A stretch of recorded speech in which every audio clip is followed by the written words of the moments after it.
નમસ્કાર, તમે જોઈ રહ્યા છો તકલીફ 24 ન્યૂઝ। બોટાદ જિલ્લામાં ગેરકાયદેસર દારૂના ધંધા સામે પોલીસ તંત્ર એક્શન મોડમાં જોવા મળી રહ્યું છે।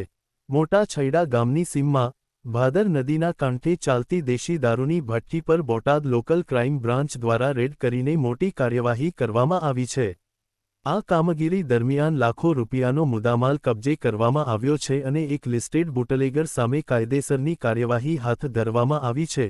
શું છે સમગ્ર ઘટના, આવો જોઈએ આ ખાસ રિપોર્ટ। બોટાદ જિલ્લામાં ગેરકાયદેસર દારૂના ધંધા સામે પોલીસ તંત્ર સતત કડક કાર્યવાહી કરી રહ્યું છે।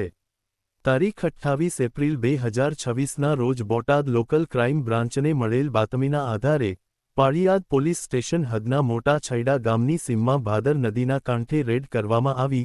રેડ દરમિયાન સ્થળ પરથી દેશી દારૂ બનાવવાની ચાલુ ભઠ્ઠી પકડી પાડવામાં આવી હતી। પોલીસે સ્થળ પરથી કુલ 1,76,115 નો મુદ્દામાલ કબજે કર્યો છે, જેમાં દારૂ, આથો, લાકડું અને અન્ય સાધનોનો સમાવેશ થાય છે। આ મામલે રવિરાજભાઈ ઉર્ફે લાલો જોરુભાઈ ડાંગર નામના આરોપી સામે ગુનો દાખલ કરવામાં આવ્યો છે, જે અગાઉથી પણ અનેક ગુનાઓમાં સંડોવાયેલ હોવાનું સામે આવ્યું છે। પોલીસ તંત્ર દ્વારા સ્પષ્ટ કરાયું છે કે જિલ્લામાં ગેરકાયદેસર પ્રવૃત્તિઓ સામે આવું જ અભિયાન ચાલુ રહેશે।